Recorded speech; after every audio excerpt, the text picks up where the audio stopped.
Boa tarde mais uma vez. Essa é a terceira parte da gravação da reunião, da sessão da tarde do dia 7 de abril de 2021, reunião da segunda turma, segunda Câmara, segunda sessão de julgamento do CARF. E a gente julgou um bloco agora de processos da minha relatoria, né, que era 69 e 72, mas dois saíram, os dois não terminaram o julgamento com vistas de mesa para o conselheiro Mário, vista de mesa, né? E então a gente vai, vista de mesa, converto, vista coletiva, para todos os interessados, evidentemente. Tendo em vista essa vista de mesa, a gente vai passar para o item, lembrando que o item 73 foi retirado de pauta, tá? 73 foi retirado de pauta pela Procuradoria da Fazenda Nacional, e o item 74 e 75 foram itens que tiveram sujeitos à sustentação oral e que foram julgados no início da sessão dessa tarde. Então, agora, temos o bloco de processo 76, 77 e 78, de autoria do Dr. Martim, que ficaram, começou o julgamento deles na sessão passada, tá? Eu vou aguardem só um segundo aqui, que eu vou abrir a pauta anotada, e 73, 70, só um segundo, gente, eu vou passar aqui. Tá, então são 74, 75 76, 77 e 78, tá? O interessado é a Associação de Membros, é uma associação, o nome é comprido aqui, e uma associação, né, que é uma questão diversa sobre imunidade, tá? Então, o que ocorreu? No primeiro processo, item 76, né, houve uma votação, e conforme registrado, em ata, o relator votou por dar provimento ao recurso, e a doutora Ludmila acompanhou o relator, e os conselheiros Mário, Sara e Sônia votaram por negar provimento. E aí houve pedido de vistas do doutor Leonan, tá? Devido a essa situação, os itens 77 e 78, que tratam exatamente da mesma questão, né, que é reconhecimento de entidades imunes e processo relacionado, né, acabaram também saindo com vistas, mas aí não foi proferido voto nenhum, ficou vistas já para o doutor Mário, mas dentro da linha de todos poderem, né, fazer um julgamento mais eficiente, né, como o doutor Mário fala nesse caso, para poder julgar tudo de uma vez só e evitar decisões dissonantes. Então, nesse momento, eu passo aí para o doutor Martim, pedindo para ele fazer o favor de fazer um resumo, né, para a gente. Mas de uma maneira que o doutor Vigílio aí, que não estava presente no julgamento passado, estávamos com outro suplente, a turma está atuando com um suplente, possa acompanhar aí o julgamento, que basicamente era um ponto, esse processo específico, 76, era um ponto bem determinado, né, que suscitou mais dúvidas. Então, eu passo a palavra então, para o Martim, sem maiores delongas. Por favor, Martim. Bom, explicando os casos a todos, mas especialmente o doutor Virgílio, né, que não participou dos debates, aqui a gente trata de um caso de imunidade. Na fiscalização, o fiscal disse que a entidade aqui, ela cumpria os dispostos nos incisos do artigo 55 da 8212, que é aqueles que seja reconhecida como entidade pública, portadora do SEBAS, né? Então, ela tinha o certificado, tinha todos os documentos. No entanto, ela teria desrespeitado o parágrafo 1º, né?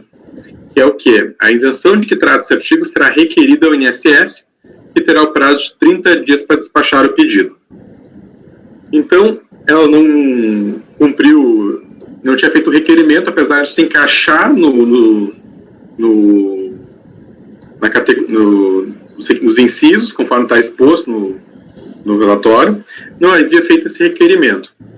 Como o senhor deve saber, de repente tem até julgado de outros casos, né, em outras turmas, né, o Supremo julgou essa matéria de imunidades, né, no recurso extraordinário 566622, segundo o qual afirmou a tese que a lei complementar é a forma exigível para a definição do modo beneficente de atuação das entidades de assistência social contempladas no artigo 195, parágrafo 7 da Constituição Federal, especialmente no que se refere à instituição de contrapartidas a serem por ela observados.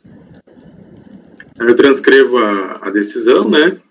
Então, assim, o campo restrito de atuação da lei ordinária diz respeito basicamente ao funcionamento de tais entidades, o que se denominou de aspectos procedimentais. A imunidade, por sua vez, compreendida como uma limitação constitucional ao poder de tributar, deve ser regida exclusivamente por lei formalmente complementar, conforme artigo 146 da Constituição Federal de julgamento do RE 566-622. A eventual descaracterização de imunidade, portanto, deve ser feita à luz do artigo 14 CTN, que tem status de lei complementar. O descumprimento pela recorrente de proceder pedido de isenção, conforme o parágrafo 1º do artigo 55 do 8212, não pode ser um obstáculo para que a contribuinte goze de isenção em questão, por não estar disciplinado em lei complementar, tal qual restou decidido pelo Supremo Tribunal Federal no RE 566-622. De tal modo que, constando, inclusive no relatório fiscal, que foram preenchidos os requisitos legais previstos na eleição contraordinária, inciso do artigo 55 do 212, tendo elas cedas no período em questão, possui direito a contribuinte a usufruir da isenção / imunidade, né? Então, nesse caso, não sei se o Ludmila depois que a gente vai ser igual, mas o meu caso aqui da minha relatoria, ela descumpriu o parágrafo 1º do artigo 55. Apesar de ela ter todos os requisitos para dizer é isenta, ela não fez lá o pedido.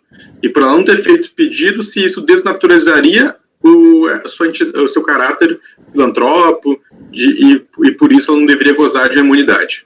Eu entendi, então, que esse pedido pode ser superado, porque, de fato, ela tem cumpre os requisitos, né, e ela precisaria de uma lei complementar para disciplinar essa matéria, senão, caso contrário, se aplica o artigo 14 CTN, então ela faz direito à imunidade e logo do provimento ao recurso. Acho que eu vou passar direto, presidente, então, a palavra do conselheiro Leonan, né, que fez uma declaração de voto bem extensa, né, ele quer fazer a leitura, então acho que ele vai deixar um pouco mais clara a questão também.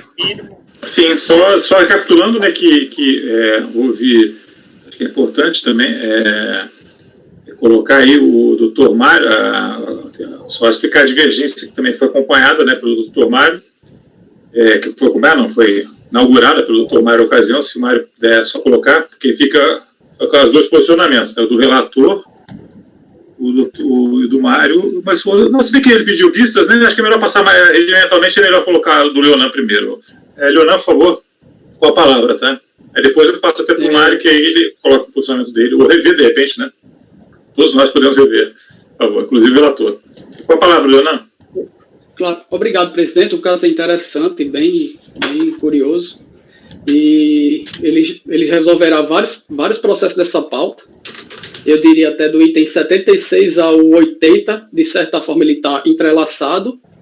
A pauta de amanhã, eu falaria ele aqui também, eu acho que ele está entrelaçado com o item 92 da pauta de amanhã, e provavelmente com o 93, que é do conselheiro Mário, e quiçá com o 99. Esse 99 eu não consegui analisar se ele teria relação, mas o 92 eu vi que tinha também. Então, vários processos têm a ver com essa matéria. Eu fiz uma declaração de voto, peço licença para ler, até pelo tardar da hora, eu vou até dar boa noite a todos. Já estamos aqui desde manhã muito cedo. A questão controvertida é o não atendimento pelo contribuinte, à época de regência, aos termos do hoje revogado parágrafo 1º do artigo 55 da Lei 8212. Referido dispositivo condicionava, após a obtenção de certificação, a concessão da imunidade, chamada isenção, a apresentação de requerimento junto ao Instituto Nacional de Seguro Social, o INSS, o arrecadador da época, o qual teria o prazo de 30 dias para despachar o pedido. Essa declaração de voto está na minha pasta, tá? Para o item 76, eu vou ler só os trechos e destaques. Pontuo que observei na primeira sentada, antes do meu pedido de vista, além do provimento dado pelo relator, que foi até aqui agora esclarecido novamente, ser aberta a divergência. O voto divergente conduz a análise entendendo não ter o recorrente direito à imunidade, sendo acertado o lançamento, mesmo que o contribuinte possua certificação de entidade beneficente e cumpra outros requisitos dos incisos do antigo artigo 55 da 8212. É que, após a junção dos referidos requisitos, incluindo neles a obtenção da certificação, não formulou o contribuinte o requerimento necessário à outorga do benefício, deixando de peticionar o INSS, que teria o prazo de 30 dias para decidir sobre a imunidade, na literalidade do parágrafo 1º do 55. A divergência pontua, em razão de decidir, que não foi declarada a inconstitucionalidade do parágrafo 1º do artigo 55 da Lei 8212. A afirmativa seria extraída da sentada do Supremo Tribunal Federal do julgamento do recurso extraordinário 566-622. Com repercussão geral, é o tema 32 da repercussão geral, bem como das ações diretas de inconstitucionalidades convertidas em ações de descumprimento de preceito fundamental, 2028, 2036, 2621, 2228. Por conseguinte, sem a inconstitucionalidade declarada ao parágrafo 1º do artigo 55 da 8212, e como inexistiu a postulação administrativa ao INSS, via requerimento para outorga na imunidade, entendeu por bem manter a determinação e exigência do crédito tributário constituído pelo lançamento, pois o contribuinte não teria direito à específica salvaguarda estabelecida na Carta da República, não gozaria de direito à imunidade, na forma do artigo 195, parágrafo 7 da Constituição. Faltar-lhe-ia o requerimento apto ao deferimento do benefício na forma imposta pela lei ordinária, o parágrafo 1º do artigo 55 da 8212. A relatoria, do lado outro, conduziu seu voto entendendo por bem reconhecer a superação do parágrafo 1º do artigo 55 da 8212, em razão da tese fixada no julgamento do tema 32 de repercussão geral do Supremo. Entendo do voto que não pode haver restrição ao gozo da imunidade por lei ordinária, exigindo-se lei complementar para a limitação do poder tributário, artigo 146, inciso 2 da Constituição, de modo que não pode haver óbice maior em lei ordinária, parágrafo 1º do artigo 55 da 8212, para gozo da imunidade do artigo 195, parágrafo 7 da Constituição. Havendo até mesmo sebas deferido, seria inviável a condicionante do requerimento ao INSS, e ainda mais grave, se este sobreviesse, teria que se aguardar o prazo de 30 dias para apreciação do pedido, restringindo-se o gozo imediato da imunidade. Consoante bem reportado no voto do insigne relator, inexiste controvérsia quanto ao entendimento pelo contribuinte não só do artigo 14 do CTN, mas também dos próprios incisos do famigerado artigo 55 da 8212, dentre eles a própria certificação que restou outorgada. Logo, a problemática é unicamente o parágrafo 1º do artigo 55 da 8212, ou, em outras palavras, a ausência do requerimento junto ao INSS, concedendo ao ente previdenciário o prazo de 30 dias para que o ente arrecadador da época decidisse sobre a concessão da imunidade ou não, mesmo diante de uma certificação já concedida pelo órgão público que atesta o caráter beneficente da atividade de entidade privada sem fins lucrativos. Considerando a premissa da qual parte a divergência, no sentido de que o parágrafo 1º do artigo 55 era constitucional na sua vigência e não teria sido ceifado pelo Supremo Tribunal Federal no julgamento sobre o artigo 195, parágrafo 7 da Constituição, e que, sob essa ótica, não poderia ser afastado pelo colegiado desse Conselho, ante a súmula CAF número 2, que reza não competir ao julgador administrativo se pronunciar sobre inconstitucionalidade de lei tributária, solicitei vista dos autos para melhor reflexão. Doravante, entendo ser necessário analisar o histórico que envolve a interpretação dada pelo Supremo ao artigo 95, parágrafo 7 da Carta Política, inclusive com especial atenção às razões de decidir do recurso extraordinário 566-622 do repercussão geral. Neste horizonte, relembro inicialmente que no mandado de injunção 232, ainda de 91, a Suprema Corte declarava o estado de mora em que se encontrava o Congresso Nacional em relação ao artigo 195, parágrafo 7 da Constituição. E aí eu transcrevo aquela emenda daquele mandado de injunção. Naquela sentada já se consignava tratar o artigo 195, parágrafo 7 de imunidade, não de isenção, como escrito na literalidade da redação do dispositivo. O curioso aqui é que, mesmo antes de finalizar o julgamento do mandado de injunção, que declarou a mora, já estava em vigor o artigo 55 da Lei 8212, inclusive com esse famigerado parágrafo 1º. E vale dizer que, ainda assim, o Supremo declarou a mora no mandado de injunção 232, lá de 91. Por sua vez, o mandado de injunção 605, impetrado por entidades sem fins lucrativos que se dizia beneficente, entendeu ser impetrante carecedora da ação, pois, a pretexto de obter suprimento da omissão do legislador, como ocorreu no mandado de injunção 232, na verdade pretendia a correção do vício de inconstitucionalidade presente no artigo 55, e dessa forma foi carente de ação. Após longas controvérsias e decisões sem efeitos vinculantes, o Supremo Tribunal Federal recebeu seu protocolo recurso extraordinário 566-622, que teve a sua repercussão geral reconhecida. Para a referida repercussão geral, anotou-se o tema 32. Firmou-se temas para definir, à luz do artigo 146, inciso 2 e 195, parágrafo 7 da Constituição, se os requisitos legais necessários para as entidades beneficentes de assistência social exercerem a imunidade relativa às contribuições de seguridade social podem ser previstos em lei ordinária ou se a disciplina deve visa exclusivamente em lei complementar. Hoje, a tese fixada é: a lei complementar é forma exigível para a definição do modo beneficente de atuação da entidade de assistência social, contemplados pelo artigo 195, parágrafo 7 da Constituição, especialmente no que se refere à instituição de contrapartidas a serem por elas observadas. Porém, em assentada inicial, os embargos de declaração da Procuradoria da Fazenda Nacional, a tese fixada, hoje superada, tinha sido anotada nesses termos: os requisitos para gozo da imunidade hão de estar presentes em lei complementar. Colhe-se na leitura pública das peças do referido RE 566622, com acesso no site do Supremo Tribunal Federal, que no acordo de apelação civil tem um número aí do Rio Grande do Sul, do Egrégio Tribunal Regional Federal da 4ª Região, o caso concreto tangencia sobre a vindicada imunidade a que faria jus a Sociedade Beneficente de Parobé, atual Associação Beneficente de Parobé, nomenclatura colhida em base de declaração pendente de julgamento no RE, protocolado esses segundos declaratórios em maio de 2020 e concluído em 27 de maio de 2020, a independente de julgamento. Lê-se que na origem do caso concreto tem-se uma ação anulatória, objetivando cancelar NFLD de determinação e exigência de contribuições sociais previdenciárias patronais no período de apuração compreendido entre outubro de 92 a setembro de 98, inclusive no valor de 2.200.000, estou arredondando, montante consolidado em dezembro de 98.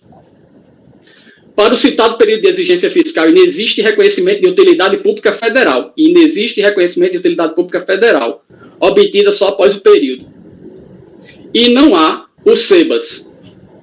Tais informes probatórios se extraem do acordo do TRF4. Então, o caso concreto do RE tem uma inexistência de utilidade pública federal e tem uma inexistência de SEBAS. Ainda quanto ao contexto probatório do caso concreto do RE, consta que o juiz de primeiro grau julgou procedente o pedido de cancelamento do lançamento formulado pela entidade. Julgou procedente, mesmo sem SEBAS e sem declaração de utilidade pública federal, considerando que restava comprovada a imunidade do artigo 195, parágrafo 7 da Constituição, pois a entidade cumpria os requisitos do artigo 14 do Código Tributário Nacional, tendo, incidentalmente, em controle difuso, pontuado que não era necessário a entidade observar o artigo 55 da 8212, por ser inconstitucional. Todo ele, artigo 55. De modo a apontar o CTN como a norma adequada para a disciplina da imunidade prevista nos termos do artigo 195, parágrafo 7 da Constituição, combinada com a disciplina do artigo 146, inciso 2 da Carta da República. Os SEBAS e a utilidade pública federal no período de exigência fiscal não foram, portanto, necessários ao reconhecimento da imunidade. O Tribunal Regional, lá do outro, entendeu que a norma do artigo 195, parágrafo 7 da Constituição pode ser integralmente regulada por lei ordinária, não sendo exigido lei complementar para quaisquer matérias. Logo, os SEBAS e a utilidade pública federal seriam documentos necessários e imprescindíveis ao reconhecimento da imunidade, por força da disciplina do artigo 55 da Lei 8212. De toda sorte, em flexibilização do entendimento firmado pelo próprio TRF, a Corte de Origem reconheceu que os certificados expedidos pelo Poder Público têm eficácia declaratória e constituem prova pré-constituída de situação fática. Deste modo, esclareceu que admite que as entidades possam, por outros meios, comprovar que materialmente fazem jus à imunidade, de modo a permitir que lhe seja concedido o benefício, mesmo sem o SEBAS ou sem a declaração de utilidade pública. No entanto, para o caso concreto, considerou que não havia nos autos elementos probatórios suficientes a fim de conferir a prova documental eficácia retroativa, especialmente em razão da lei ordinária, a 8212, artigo 55, por ela possuir maior extensão, mais requisitos que o artigo 14 do CTN, tendo a entidade se limitado a produzir provas com base em normativa de menor amplitude. Em suma, a entidade não comprovou, ainda que materialmente, os requisitos previstos na lei ordinária, artigo 55 da 8212, por entender que não devia a ela se submeter, mas observou e demonstrou se adequar apenas e cumprir apenas o artigo 14 do CTN. Ou seja, a sociedade, no caso concreto do RE, ela não tem SEBAS, não tem utilidade pública, sequer materialmente. Ela não tem.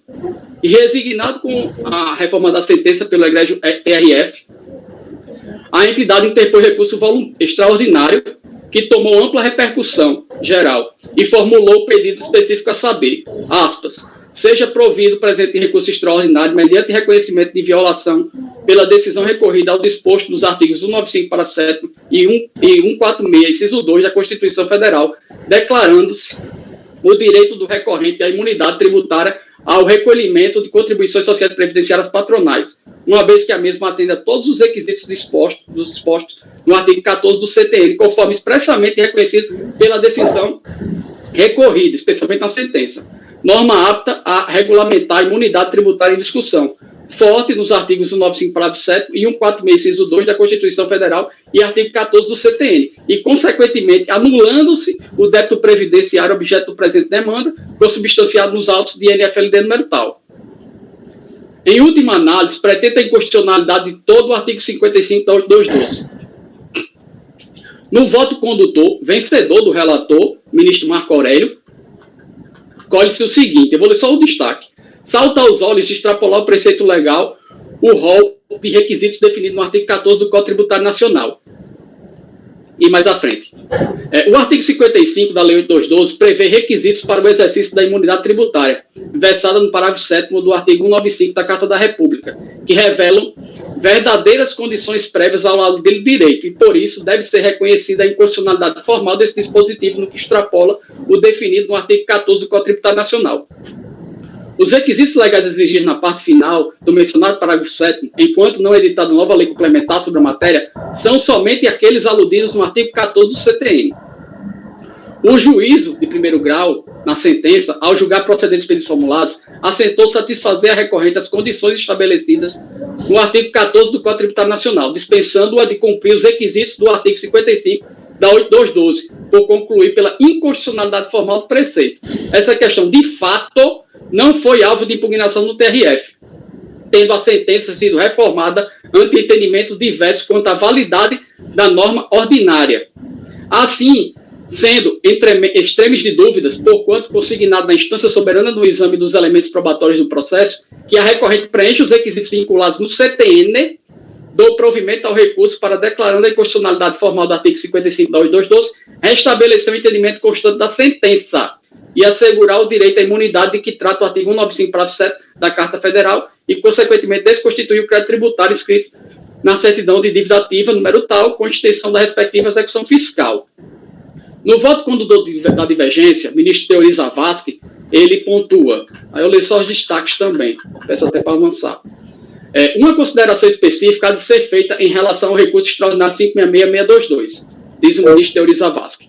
O acordo recorrido proveniente do TRF da 4ª Região indeferiu a imunidade pleiteada pela recorrente à sociedade beneficente de Parobé, louvando-se não apenas em elementos jurídicos, mas também em circunstância de fato. O acordo recorrido afirmou expressamente a ausência de provas suficientes sobre importantes fatos da causa, a saber, a. Falta a declaração na esfera federal, ou seja, falta a utilidade pública, e b. Não há nos autos certificado de entidade de benefícios filantrópicos fornecido pelo CNAS. Não falta o SEBAS. Nem existem elementos que permitem inferir o momento em que implemente todos os requisitos, esses requisitos, para que a concessão do benefício possa conferir a prova documental e eficácia retroativa. Aí eu leio mais na frente, Ministério ainda. Ficou expresso no acordo recorrido que a demandante não satisfez uma exigência validamente prevista na 8212, a saber, a do inciso 1 do artigo 55, de obtenção de utilidade pública federal, isto é, bastante para manter a autoridade do acordo recorrido frustrada a pretensão recursal, e também faltou o SEBAS. Em aditamento ao voto condutor vencedor do relator, do ministro Marco Aurélio, consignou ele, Vossa Excelência, ministro Marco Aurélio, indiquei o aditamento da apreciação deste processo considerando a divergência suscitada pelo ministro Teori Zavascki, em relação ao voto mediante o qual dei provimento ao recurso, consignando. O juiz, ao julgar precedentes os pedidos formulados, assentou satisfazer a recorrente as condições estabelecidas no artigo 14 do CTN, dispensando de cumprir os requisitos do artigo 55 da 212, por concluir pela inconstitucionalidade formal do preceito. Essa questão, de fato, não foi alvo de impugnação pelo Tribunal Regional, tendo a sentença sido reformada ante entendimento diverso quanto à validade da norma ordinária. Assim, sendo extremamente de dúvidas por quanto consignado na instância soberana do exame dos elementos probatórios do processo, que a recorrente preenche os requisitos vinculados no Código Tributário Nacional, dou provimento ao recurso. O ministro Teori Zavascki, ao manifestar, afirmou dissentir apenas no tocante à questão de fato, consoante discorreu a duplo fundamento no acordo recorrido. 2 pontos. Além da matéria relativa à inconstitucionalidade formal do artigo 55 da 212, o tribunal teria assentado a não comprovação da observância de outros requisitos para a fruição da imunidade. Segundo a óptica, surgiria impróprio, ante o obstáculo fático, prover o recurso. Ao reexaminar o pronunciamento atacado, identifiquei a inexistência de fundamento de fato autônomo apto a ensejar o desprovimento do extraordinário. O tribunal local aplicou o caso à redação original do artigo 55 da 212. Com base nele, fez ver que o recorrente não apresentou certificado de registro de identidade de fins filantrópicos fornecido pelo Conselho Nacional de Assistência Social. Ou seja, não tem SEBAS. Salientou a ausência de elementos probatórios a atestar o preenchimento de todos os pressupostos legais, também não teria utilidade pública. Em voto, declarei a inconstitucionalidade de todo o artigo 55 do aludido diploma, concluído pela incidência do artigo 14 do CTN, cujos requisitos foram observados pelo recorrente conforme veiculado de sentença de primeiro grau. 2 pontos. Aí é a citação da sentença. Assim, para manter o direito a garantir a imunidade, é necessário que a autora cumpra os requisitos enquadrados que estão definidos nos artigos 14 do CTN. Isto posto, deve-se analisar os requisitos elencados no artigo 14 do CTN. E assim redige. No caso em exame, a autora cumpriu satisfatoriamente os requisitos supraelencados, conforme laudo pericial de folhas tais, lá daquele processo, já que restou comprovado que os recursos advindos são investidos na atividade fim, não há distribuição de lucros, os diretores não percebem remuneração a qualquer título e há a regularidade dos livros em que constam as receitas e despesas da entidade. A despeito não atingiu o percentual de atendimento gratuito e não estabelecido convênio com o SUS, refiro que isto não é requisito estatuído no artigo 14 do CTN e ressalto o caráter beneficente da assistência da entidade, que normalmente sobrevive através de doações e de pagamento de serviços prestados de forma a permitir o funcionamento da sociedade civil em questão e a gratuidade de serviço à população carente.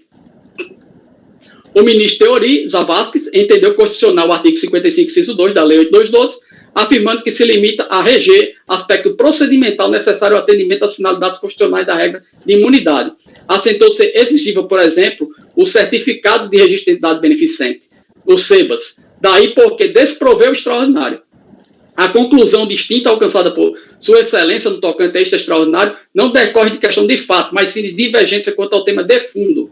Ante o quadro, há dito voto para esclarecer quanto ao alcance da divergência verificada, manter a conclusão no sentido do provimento do extraordinário, assegurando o direito à imunidade, de que trata o artigo 195, parágrafo 7 da Carta Federal, e, consequentemente, desconstituir o crédito tributário inscrito na certidão de dívida ativa, com extinção da respectiva execução fiscal. Em primeiro julgamento, o Supremo Tribunal Federal formalizou acordo nesses termos, aspas, acordo dos ministros do Supremo Tribunal Federal em prover o recurso extraordinário nos termos do voto do relator e por maioria. A decisão para a formulação do acordo continha um enunciado, aspas, o tribunal, por maioria, nos termos do voto do relator, apreciando o tema 32 da repercussão geral, deu provimento ao recurso extraordinário. Vencido o ministro Teori Zavascki, Rosa Weber, Luiz Fux, Dias Toffoli e Gilmar Mendes. Reajustou o voto do ministro Ricardo Lewandowski para acompanhar o relator. Em seguida, o tribunal fixou a seguinte tese de repercussão geral. Os requisitos para gozo da imunidade hão de estar previstos apenas em lei complementar. Não votou o ministro Edson Fachin, por suceder o ministro Joaquim Barbosa, ao justificadamente do ministro Luiz Fux, que proferiu o voto em ansiedade anterior, presidência da ministra Carmen Lúcia, plenário de 23 de 2 de 2017. Eis a emenda do RE, naquela oportunidade. Imunidade, disciplina complementar. Ante a Constituição Federal, que a todos indistintamente submete, a regência de imunidade faz mediante lei complementar. O referido RE foi julgado em conjunto com as ADIs 2028, 2036, 2621, 2228, convertidas em ADPFs, haja vista a revogação do artigo 55 da 8212 pela Lei 12.101. Contudo, apesar de ter ocorrido julgamento em conjunto, a tese das ADPFs é singelamente distinta, pois se colhe o seguinte trecho no item 2 da ementa daquelas ADPFs. Aspectos meramente procedimentais referentes à certificação, fiscalização e controle administrativo continuam passíveis de definição em lei ordinária. E aí eu grifei. Constou expressamente nos acordos das ADIs, convertidas em DPFs, que lei ordinária poderia tratar aspectos procedimentais de certificação, enquanto no RE se julgou inconstitucional todo o artigo 55 da 8212, no qual se incluiu, por exemplo, o inciso 2, que trata de SEBAS, certificação. Em outras palavras, diferentemente da tese das ADIs convertidas em DPFs, o RE sugeria, aspas, nas palavras de Rosa Weber, da ministra, que toda e qualquer normatização relativa a entidades beneficentes de assistência social, inclusive sobre aspectos meramente procedimentais, há de ser veiculada mediante lei complementar. Buscando solver a contradição, a representação da União opôs embargo de declaração para instar a excelsa Corte a esclarecer a questão, assim como resolver suposta obscuridade, aspas, decorrente da excessiva abrangência da tese, fecha aspas, firmada em repercussão geral. Em segundo julgamento, apreciando os aclaratórios da Fazenda Nacional, o Supremo Tribunal Federal formalizou acordo nesses termos, aspas, acordo dos ministros do Supremo Tribunal Federal em acolher parcialmente os embargos de declaração para, sanando os vícios identificados, 1. Aceitar a constitucionalidade do artigo 55, inciso 2, da 8212, na redação original e nas redações que lhe foram dadas. E, 2. A fim de evitar ambiguidade, conferir a tese relativa ao tema 32 da repercussão legal a seguinte reformulação. Aspas, a lei complementar é forma exigível para a definição do modo beneficente de atuação das entidades de assistência social contempladas pelo artigo 95, parágrafo 7 da Constituição, especialmente no que se refere à instituição de contrapartidas a serem por elas observadas, nos termos do voto da ministra redatora para o acordo e por maioria de votos. Aí eu avanço. Como se observa, nada se consignou sobre a mudança do resultado concreto do pretendido recurso extraordinário, isto é, a respeito da anulação da NLFD, vez que a entidade não possuía SEBAS, nem tinha declaração de utilidade pública federal. Em verdade, a partir do voto condutor de Sua Excelência Ministra Rosa Weber, extrai-se a afirmação de que, nos julgamentos no mérito, estavam corretos e não foram modificados, alterando-se apenas a tese de repercussão geral. Em voto de Sua Excelência, colhe-se o seguinte para confirmar o ponderado. Ainda que sejam convergentes os resultados processuais imediatos, ou seja, o provimento do recurso extraordinário e a declaração de constitucionalidade dos preceitos impugnados nas ações objetivas, há, efetivamente, duas teses jurídicas de fundo concorrendo entre si. Prosseguindo no julgamento dos aclaratórios, Sua Excelência Ministra Rosa Weber esclarece. Daí, já se vê que o entendimento segundo o qual aspectos procedimentais que não dizem com a própria definição do modo beneficente de atuação das entidades de assistência social podem ser normatizados por lei ordinária, não é incompatível com o provimento do RE.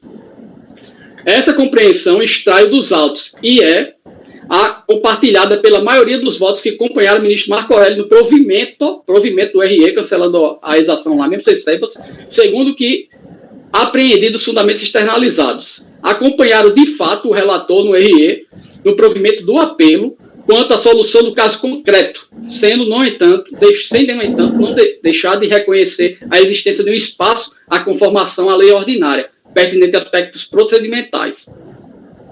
Por conseguinte, tem-se no caso concreto do RE, a título de mérito, o provimento de um recurso extraordinário por cancelamento do lançamento, por reconhecimento da imunidade em relação à entidade tida por beneficente de assistência social, que comprovou única e exclusivamente requisitos do artigo 14 do CTN, não possuía SEBAS e não tinha utilidade pública federal, ambos documentos exigidos no artigo 55 da 8212.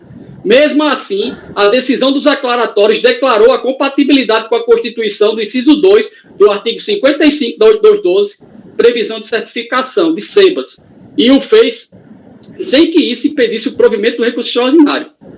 O que se pode extrair disso?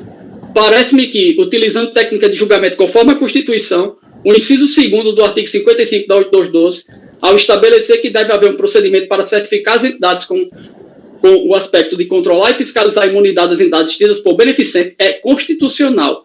Porém, o disposto é constitucional e, portanto, válido.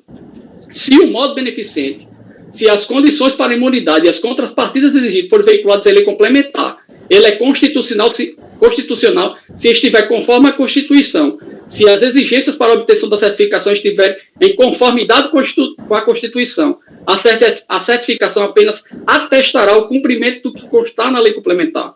A certificação não poderá exigir elementos novos, assim como não poderá cobrar atendimento de questões novas não estabelecidas em lei complementar, e no caso concreto do RE, havia para a maioria do colegiado accesso à corte elementos não procedimentais, elementos materiais. A entidade lá não tinha utilidade pública federal, inciso 1, não cumpria certas contrapartidas de gratuidade, inciso 3, por isso também não teve a certificação deferida, inciso 2, e por óbvio não formulou o requerimento do parágrafo 1º do artigo 55 da 8212, pois o pedido é efetivado posteriormente à certificação. É nesse intelecto que tem uma questão do parágrafo 1º do artigo 55 da 8212, e traga o mesmo racional da maioria da Suprema Corte para estes autos. Outro ponto a destacar em passant é que o artigo 14 do CTN é atualmente até a lei complementar superveniente, a lei complementar de regência. Isto pode ser bem extraído do julgamento da ADI 4480, que analisou outra lei, a lei 12101, que sucedeu o artigo 55 da 8212. Também se extraindo do mérito do voto do relator do RE 566622, que neste ponto não foi vencido em suas conclusões. As conclusões em que foi vencido o vencedor do RE, o ministro Marco Aurélio, foram exigir lei complementar para tudo, quando para afirmar procedimento para certificar as entidades com o escopo de controlar e fiscalizar a imunidade das entidades tidas por beneficentes, pode ser lei complementar. Pode ser lei ordinária. Desculpa. Prossiga anotando que Sua Excelência Ministra Rosa Weber lembrou nas palavras de Sua Excelência Ministro Roberto Barroso que a lei ordinária não pode, a pretexto de interferir com o funcionamento e estrutura das entidades beneficentes, impor uma limitação material ao gozo da imunidade. Ele pode normatizar requisitos subjetivos associados à estrutura e funcionamento da entidade beneficente, desde que isso não se traduza em interferência com o escopo objeto das imunidades. A ministra Rosa Weber destaca também que o ministro Luiz Fux registra, abre aspas, então, basicamente, tudo aquilo que influi diretamente na imunidade reclama lei complementar, e aqueles aspectos procedimentais de habilitação de documento, apresentação de documento, para ver a categorização da sociedade como beneficente, se submete a uma lei ordinária, para a qual não há necessidade de código específico para isso, fecha aspas. Recorda a ministra Weber, citando Dias Toffoli, o seguinte, abre aspas, a lei complementar está reservada aos requisitos para a concessão da referida imunidade, e a lei ordinária, não só a lei ordinária, mas também os regramentos, existem vários regramentos infraconstitucionais aí, não só infraconstitucionais, mas infralegais, que são emitidos pelos órgãos públicos a respeito do tema. Não pode estabelecer requisito, eles estabelecem, evidentemente, procedimento. A ministra Weber informa que o ministro Lewandowski diz, aspas, o que diz respeito a questões relativamente à fiscalização, à certificação, eu acho que a lei ordinária é suficiente. Então, é preciso fazer uma distinção entre esses requisitos materiais para o reconhecimento de uma imunidade e esses aspectos que eu chamaria de procedimentais. Para isso, basta uma lei ordinária, a meu ver, fecha aspas. Em complemento, Sua Excelência Rosa Weber afirma que, aspas, a maioria do colegiado reconhece a necessidade de lei complementar para a categorização das imunidades propriamente ditas, admitindo, contudo, que questões procedimentais sejam regradas mediante legislação ordinária, fecha aspas. Consigna que, no seu entendimento, aspas, não pare a dúvida, pois, sobre a convicção de que a delimitação de campo semântico abarcado pelo conceito constitucional de entidades beneficentes de assistência social, por inerente ao campo das imunidades tributárias, sujeita-se à regra de reserva de lei complementar. Pontua, lembrando a decisão de Sua Excelência Ministro Dias Toffoli, na DI 1802, que o entendimento da Corte é, aspas, no sentido de reconhecer legítima atuação do legislador ordinário no trato de questões procedimentais, desde que não interfira na própria categorização da imunidade, fecha aspas. Logo, após amplos debates na Excelsa Corte e diante da tese reformulada no tema 32 de repercussão geral, pode-se afirmar que naquilo que importa a definição do modo beneficente e de atuação das entidades beneficentes e de assistência social, bem como aos limites do gozo da garantia constitucional, a regulamentação se dará por lei complementar, competindo a lei ordinária questões meramente de procedimentos sobre controle e fiscalização das entidades que pode ser procedido por certificação. Logo, sendo possível lei ordinária para certificar, controlar e fiscalizar. Nesta senda, cumpridas as contrapartidas, no caso específico, inclusive com certificação atestada o cumprimento do modo beneficente aqui desses autos, esses autos têm certificação, não é necessária a requisição ao INSS ou à Receita Federal, órgão arrecadador atual, para gozo da imunidade, ainda mais se este requerimento é um requisito adicional, além das contrapartidas do modo beneficente, a impor a suspensão ao gozo da imunidade. Ora, a limitação ao gozo exige lei complementar, e a regra do parágrafo 1º do artigo 55 não foi veiculada em lei complementar. pretender que a fruição só ocorra após o deferimento do requerimento ao INSS, tendo o órgão público prazo de 30 dias para deliberar, em prazo impróprio, sem consequência alguma para a demora que possa surgir para análise, na forma da literalidade explícita do parágrafo 1º do artigo 55, e sem efeito declaratório retroativo, não é compatível com o tema 32 da repercussão geral do Supremo, especialmente quando já atendidas as contrapartidas da imunidade, inclusive na forma certificada. O contexto acima descortinado possibilita concluir, assistir razão ao precário relator, conselheiro Martin da Silva Gesto, que, aliás, foi assertivo em suas razões de decidir. Aliás, para ampla reflexão, importa dizer que no regime da atual Lei 12.101, que regula odiernamente aspectos de imunidade do artigo 195, parágrafo 7 da Carta da República, substituindo o artigo 55 da 8212, o artigo 31 da Lei 12.101 é muito aproximado ao parágrafo 1º do artigo 55 da 8212 e foi declarado inconstitucional na ADI 4480, inclusive já julgados embargos de declaração da Procuradoria da Fazenda Nacional. Veja-se o que Sua Excelência Ministro Gilmar Mendes afirmou. Aspas, cabe ressaltar que o Superior Tribunal de Justiça possui entendimento subulado com o qual estou de acordo no sentido de que o Certificado de Idade de Benefício de Assistência Social, SEBAS, no prazo de sua validade, possui natureza declaratória. Neste contexto, entendo que o exercício da imunidade deve ter início assim que os requisitos exigidos pela lei complementar forem atendidos. Colhe a propósito da manifestação da Procuradoria-Geral da República que esse dispositivo, artigo 31 da 8212, da 12.101, aspas, ao estabelecer termo inicial para que as entidades possam exercer o direito à imunidade da contribuição para a Seguridade Social, trata de tema relativo aos limites da garantia constitucional, adentrando matéria submetida à reserva de lei complementar. Assim, entendo formalmente inconstitucional o artigo 31 da Lei 12.101. Isso aqui já foi o julgamento dos aclaratórios na ADI 4480, aclaratórios apreciados da Procuradoria. Demais disso, penso que não há qualquer violação à súmula CARF número 2, pois no caso concreto podemos afirmar haver um distinguish. A palavra está na moda, né? Os fatos e a matéria de direito não permitem que haja subsunção deles ao escopo sumular, e deixo expresso meu entendimento por todas as razões apresentadas. Ademais, havia decisão da Excelsa Corte do RE 566-622, ordenando a suspensão pelo CARF dos processos relativos ao tema 32 da repercussão geral, enquanto não sobreviesse decisão definitiva.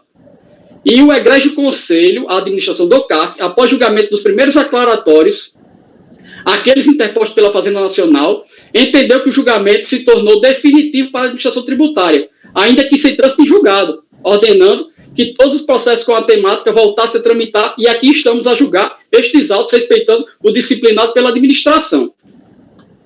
Deveras, não se está, por meio desse julgamento, declarando a inconstitucionalidade do parágrafo 1º do artigo 55 da 8212, mas sim reconhecendo que a conclusão do recurso extraordinário no RE 566-622, com repercussão geral, e outras ações de decidir da Excelsa Cortes, incluindo o julgamento de constitucionalidade do artigo 31 da 12.101, da ADI 4480, tangenciada a matéria análoga e substitutiva do procedimento da 558-212, inclusive com aclaratórios apreciados da Fazenda Nacional, permite inferir que o próprio Supremo Tribunal Federal já fez ao consigná-lo, especialmente ao fixar a tese do tema 32. Observe-se que a concessão do SEBAS, no caso concreto, com seu efeito declaratório, 612 do STJ, sinaliza que a imunidade do artigo 95, parágrafo 7 da Constituição Federal impõe gozo imediato do benefício, haja vista que atendidas as contrapartidas por relato da própria fiscalização, ao informar que a única pendência é o pedido do parágrafo 1º, não se podendo exigir ainda a formulação do requerimento. Lei 822, artigo 55, parágrafo 1º, para o gozo da amnésia constitucional, uma limitação ao poder tributar. A exigência não é compatível com a atual tese firmada no tema 32 da repercussão geral. Ante o exposto, meu voto é no sentido de acompanhar a relatoria para dar provimento ao recurso, respeitando a orientação do Supremo Tribunal Federal, de modo a cancelar o lançamento. É minha declaração de voto. Ok, Peço até desculpa por ter estendido. Não, tranquilo. É um trabalho bastante minucioso aí para defender a interpretação aí da decisão. E é isso, na verdade a gente está aí diante de uma questão de interpretação da decisão do Supremo, e pode ser interpretada de várias maneiras. Eu acho que o Dr. Leonan fez um trabalho histórico aí para tentar evidenciar aí, né, buscando evidenciar, melhor dizendo,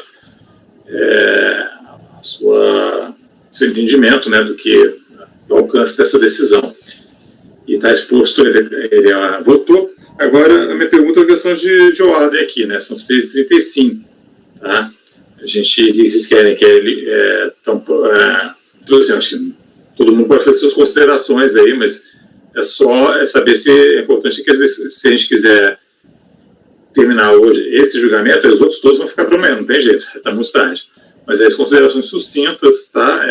Até porque tem aí, né? Acho que as pessoas já estão mais ou menos embasadas aí para votar, mas também tem o doutor Vigílio também, que pode também querer um tempo a mais para refletir. Hoje à noite são várias horas até amanhã, então dá para refletir bastante sobre o assunto, se for necessário.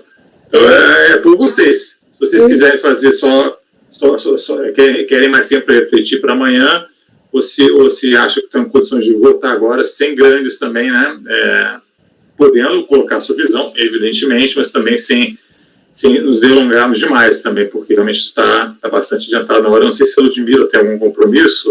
Não, eu queria falar até o contrário. Eu acho que, salvo, né, se houver algum reposicionamento, as pessoas já votaram, que daria se forem mantidos, né, os votos, daria uma celeridade de forma que a gente poderia, assim, da minha parte, né, que eu não tenho nenhum compromisso agora, apreciar as questões análogas, porque ajudaria bastante. Os meus processos são idênticos, parágrafo 1º do artigo 150, do artigo 55. O que você chama de questões análogas? Que é só isso. Os meus processos que saíram de... Não, mas eu acho...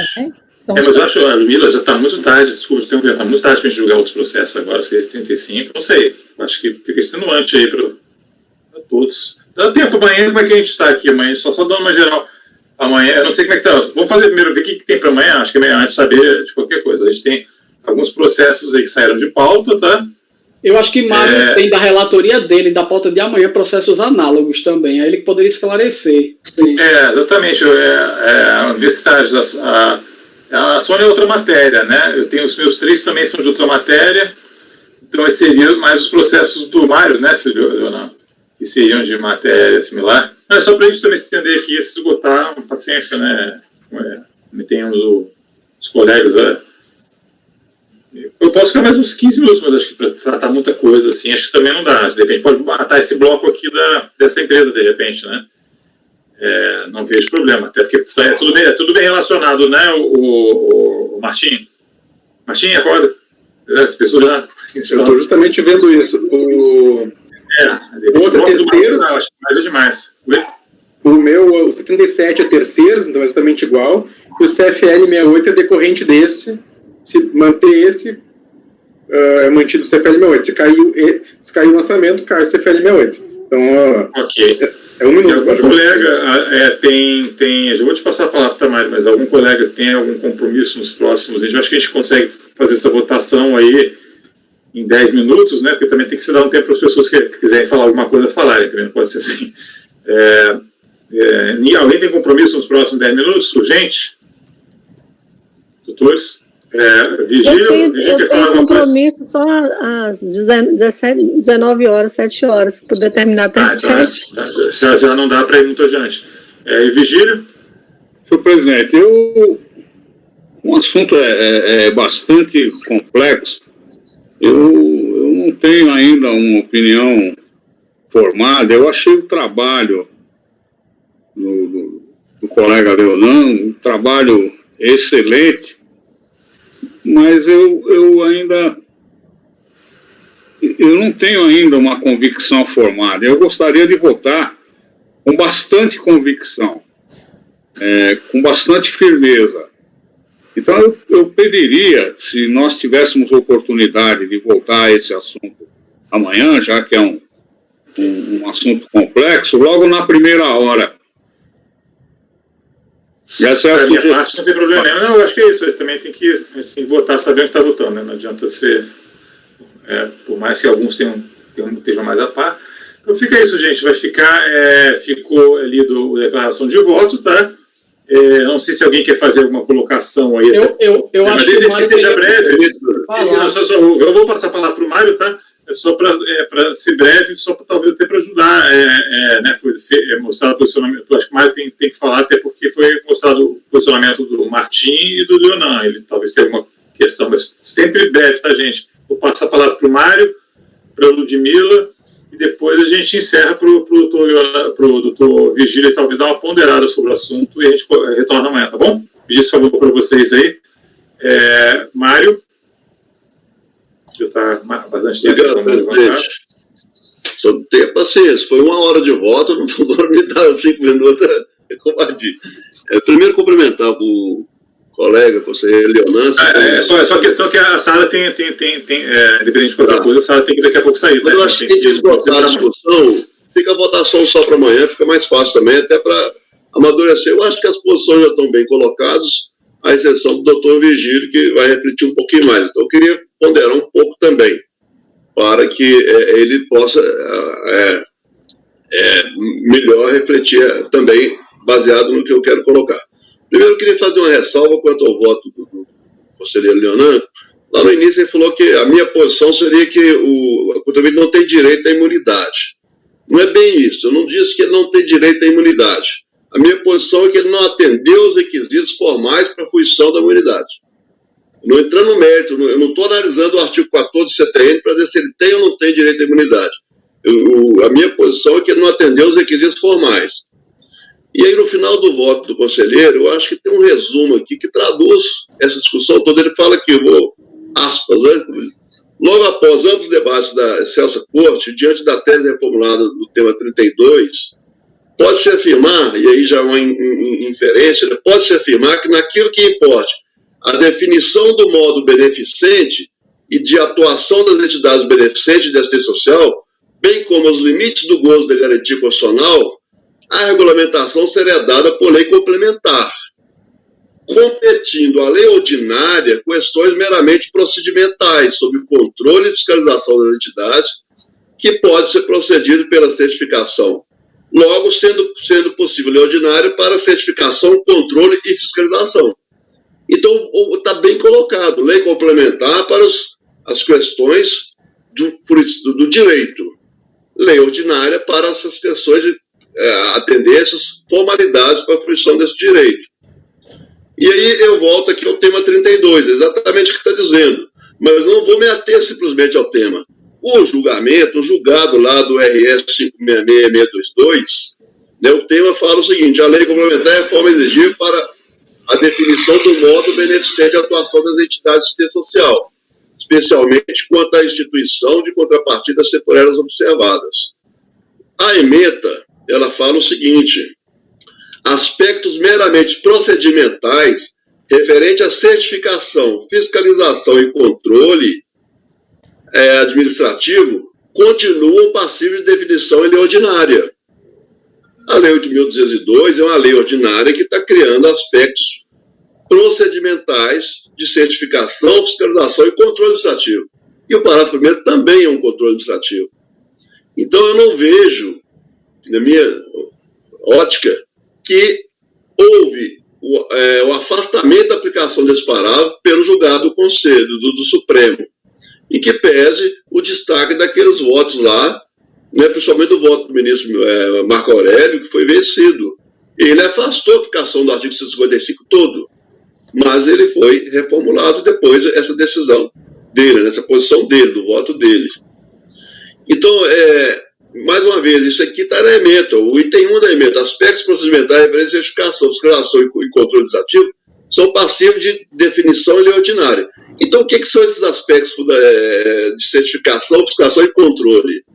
Por que a exigência do SEBAS é um aspecto de fiscalização e controle e a exigência do pedido junto ao INSS não seria? Essa questão dos 30 dias. O SEBAS pode demorar 1 ano, não somente 30 dias. Sabe? Então, para mim, eles são da mesma grandeza. Não pode dizer isso aqui vale, isso aqui não vale. porque o Supremo expressamente disse que o artigo 55, inciso 2º, continua em vigência. Mas ele não negou a vigência dos demais incisos. Ele não afastou a aplicação de nenhum deles. Tá? Então, assim, mais uma vez, a lei complementar é para a definição do modo beneficente da atuação. É isso que está sendo dito, é isso que foi colocado. Por isso, a minha posição é nesse sentido de que as exigências que estão sendo colocadas na lei não foram afastadas. E aqui, tanto no voto do conselheiro relator, quanto na delegação de voto, tem um parágrafo que fala, entendo do voto, e aí o voto do Supremo, que não pode haver restrição ao gozo da imunidade por lei ordinária. Isso está nos votos dos dois conselheiros. Eu não vejo nenhuma restrição ao gozo da imunidade por lei ordinária.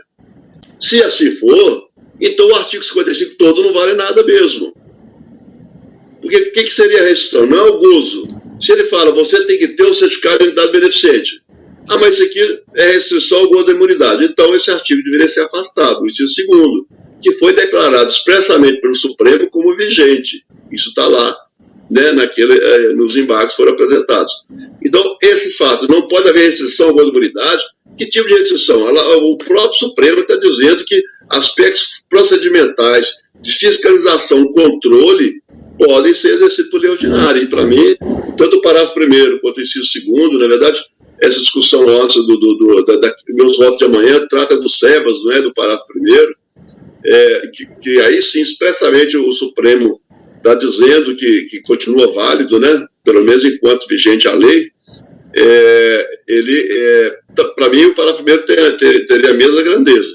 Por isso, meu encaminhamento no sentido, eu mantenho a divergência no sentido de considerar que ela não atendeu os requisitos, e aí eu vou repetir o termo da lei aqui, da decisão, os requisitos procedimentais referentes à fiscalização e controle administrativo definidos no parágrafo 1º, aí no caso definido no parágrafo 1º do artigo 55 da lei 6.212. Por isso eu voto por negar provimento ao recurso, eu mantenho o voto, só queria fazer mais um esclarecimento. Obrigado, presidente, obrigado aos colegas aí.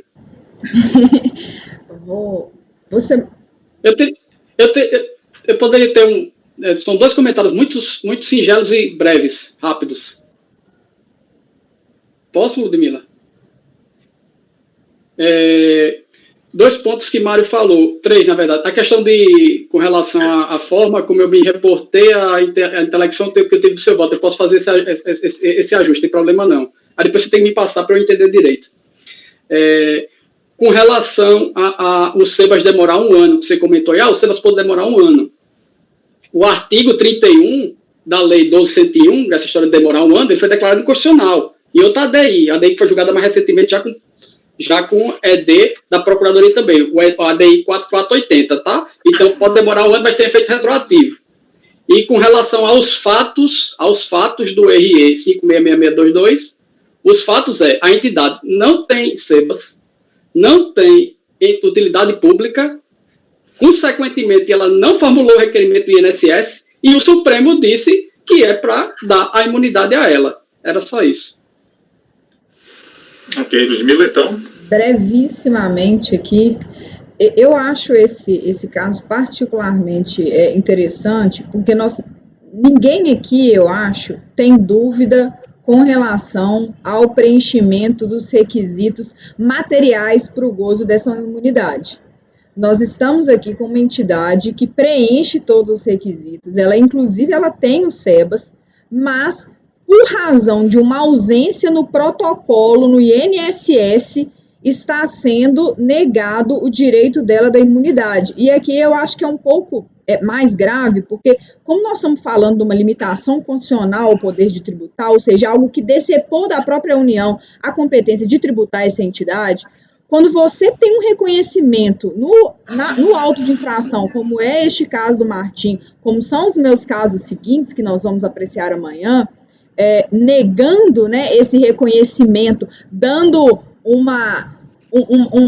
privilégio a um aspecto formal que não tem guarida nenhuma em nenhuma lei complementar, Eu realmente continuo mantendo meu voto, assim, com todo o respeito ao entendimento contrário. Eu sei que é uma questão nova, mas eu acho que a gente negar um direito a uma imunidade, ou seja, a União não teria competência de tributar aquilo, sendo que não há dúvidas com relação ao preenchimento dos requisitos para o gozo dessa imunidade, me parece um privilégio desarrazoado de uma forma em detrimento de um conteúdo material, dentro de uma imunidade constitucional.